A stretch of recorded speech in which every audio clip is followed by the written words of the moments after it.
nilagyan talaga nila ng ganito. So hindi lang to parang sapatos, parang collectible. So pinaghalo-halo na nila. It's a day new shoe. So nakita nyo to, andito na yung bago natin dating na Crocs One Piece na collaboration. Ito yung 2026 na collection. Actually, itong apat na to, kakarating lang. So first si Chopper, si Luffy, si Zoro, at saka si Thousand Sun. So isa-isahin natin.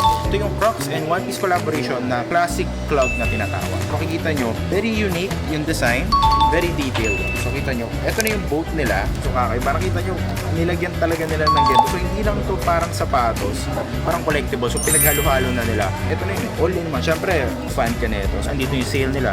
Makikita nyo sa likod yung parang fin ng boat. Ang ganda ng pagkaano nito. Isa sa mga pinaka nag-trend at saka mas mahal to guys. Sorry so mas mahal talaga itong Zoro. Kasi ang hirap makakuha. So makikita nyo dito yung parang scarf niya dito. And then nandito yung earrings niya. O gumagalaw yan. And then ito yung mga gibbets niya of course. Ito yung sword. Tatlo. Ayan o. Tatlong sword. Kita nyo, grabe yung mga gibbets nyo. So may tinatawag pala na cross-slide foam technology si Crocs. So ano ba yun? It is water resistant, anti-odor, so hindi yan mangangamoy. Siyempre, foam niya malambot siya. Of course, holds si Crocs, medyo may flow of air. And then, ang maganda pa doon, pagka natubigan, dahil mga water resistant, lalabas lang yung water niya. Ito pang daily talaga. Ito tawag sa mga ganito guys, gibbet. So ito unique to for the One Piece na collection. Ito yung last color. Ito yung tinatawag natin na chopper.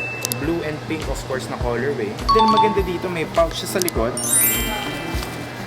Kung gusto nyo, lagyan nyo ng pera para hindi nyo makalimutan. Ang ganda, very direct to the point lang siya. May design dito, meron ditong logo. Pinakahuli pala, pakita ko na sa inyo. Ito yung mas nauna nilang collection, yung Gear 5, One Piece, Luffy. So ito, very few na lang sa stores. For itong bago, ito yung last year 2020. Sana may nagustuhan kayo guys.